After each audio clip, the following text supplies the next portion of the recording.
A quiet afternoon, a simple walk through the park. For one teenager, it seemed like just another day, until the police arrived. What sparked this confrontation? And how did it lead to a shocking revelation that no one saw coming? On a crisp autumn day in a suburban neighborhood, a young black boy decided to take a shortcut through the local park. He wasn't bothering anyone, just enjoying his music and the fading golden light of the evening. But someone was watching him. Someone who decided he didn't belong. Moments later, a call to the police was made. The voice on the other end of the line described him as suspicious and potentially dangerous. By the time the officers arrived, what should have been an innocent moment had turned into a tense confrontation. What the caller didn't know, what no one knew yet, was who this boy really was, and how the events that unfolded would leave their community reeling. If stories like this matter to you, don't forget to like, share, and subscribe. Your support helps us shed light on moments that demand attention and spark change. Jamal Williams is an average teenager with a love for basketball and a knack for gadgets. At just 15, he's already built a reputation at his school for being the go-to guy when someone's phone or laptop needed fixing. Jamal is polite, curious, and eager to learn, traits instilled by his father, Captain Robert Williams, a decorated police officer who has spent decades serving and protecting their suburban community. The Williams family resides in a quiet neighborhood, one that prides itself on its tree-lined streets, well-maintained parks, and a sense of safety that most families value.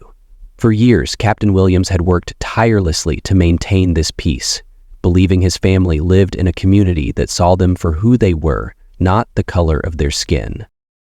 But for Jamal, things weren't always so simple. Despite his father's respected position, there were moments that reminded him of how differently he was sometimes seen. He had grown up hearing stories of prejudice, but never imagined it would find him so close to home. The neighborhood was one of those picturesque places often featured in real estate brochures.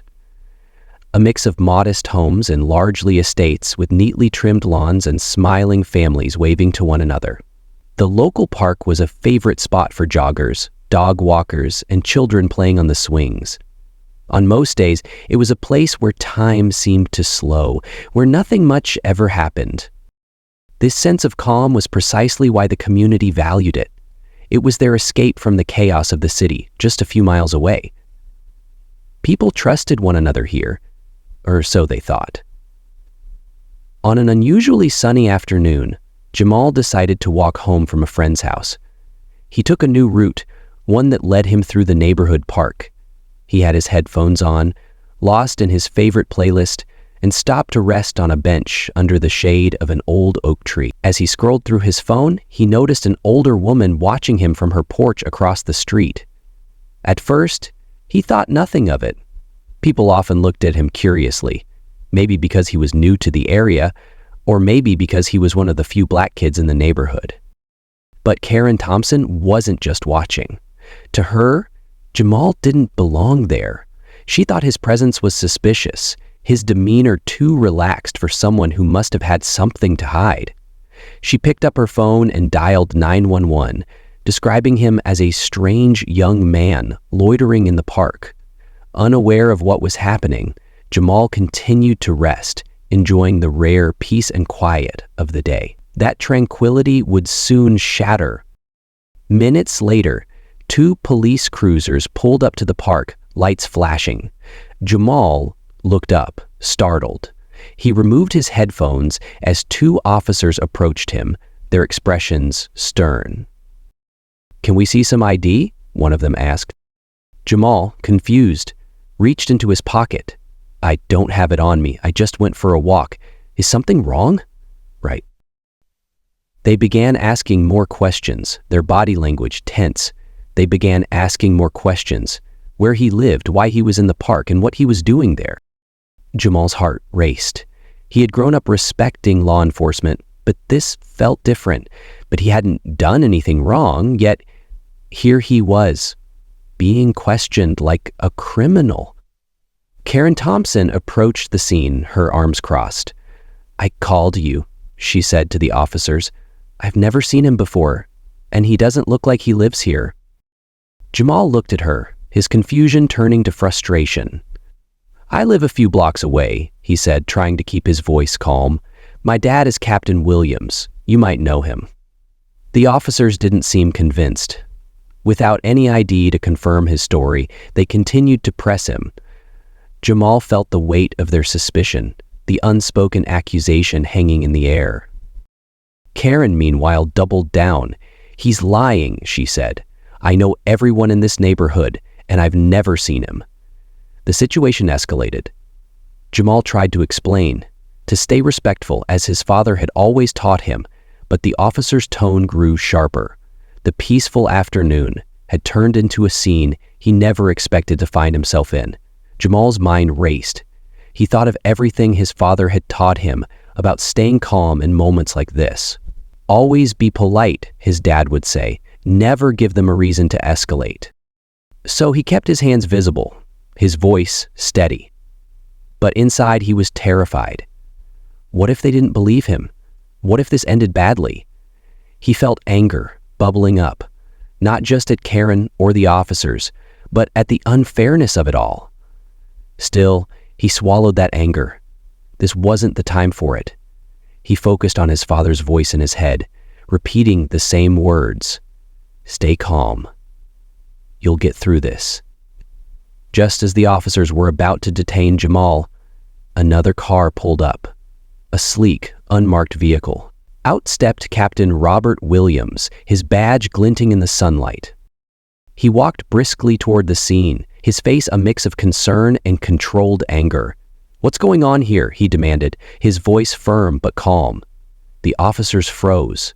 They recognized him immediately, their expressions shifting from authority to embarrassment. "That's my son," Captain Williams said, gesturing to Jamal. "Why is he being questioned?" Karen's face went pale. I didn't know," she stammered, realizing the gravity of her mistake. The scene grew silent as Captain Williams confronted the officers and Karen. He didn't yell or lose his composure, but his disappointment was evident. "This is exactly the kind of thing I've been working to prevent in this community," he said, looking each of them in the eye, judging someone based on their appearance instead of their actions. The incident didn't end there. It quickly became the talk of the neighborhood, then the entire town. News outlets picked up the story, sparking heated debates about racial profiling and the biases that still existed, even in communities that prided themselves on being inclusive. The days that followed the incident were filled with difficult conversations in the Williams household and throughout the community. Captain Robert Williams, a man known for his fairness and dedication, recognized an opportunity to turn the event into something greater than the pain it caused. Captain Williams organized a series of community meetings, inviting residents, law enforcement, and experts on racial bias to have honest discussions. The gatherings were held in the local town hall, a place meant to symbolize unity. People showed up hesitantly at first, unsure of how these meetings would unfold, but the room soon filled with voices ready to listen and learn. Karen Thompson attended the meetings, her guilt evident as she publicly apologized. "I judged someone unfairly," she admitted, her voice trembling. "I thought I was protecting the neighborhood, but all I did was harm someone who had every right to be here." Her apology marked a turning point for many in the community. While not everyone was quick to forgive, it sparked a collective awareness that biases, whether conscious or not, needed to be addressed. Programs aimed at fostering inclusivity were introduced, including workshops for police officers and residents on recognizing and addressing implicit bias. Captain Williams worked tirelessly to ensure these changes would last. "This isn't about one incident," he told the community. "It's about preventing the next one. It's about making sure our children feel safe and valued, no matter who they are." For Jamal, the experience was a heavy one. At just 15, he had faced a situation that many adults struggled to navigate. He couldn't ignore the hurt he felt that day, the fear of being misjudged in his own neighborhood. But he also found strength in the way his father handled the situation. with composure, integrity, and a commitment to change. Sitting in the park one evening after everything had settled, Jamal reflected on what had happened. It's not fair, he thought, but it's real. And maybe if people see what happened to me, they'll think twice before judging someone else. Jamal's relationship with his community changed. He became more aware of the challenges he faced because of his race, but also felt empowered to stand up for himself and others. His father's actions showed him that even in the face of injustice, there's power in education, action, and unity. How many more innocent moments must be tainted by suspicion before we learn to see each other as equals? It's a question that lingers, one that demands an answer. And while change isn't easy, it begins with acknowledgement and action.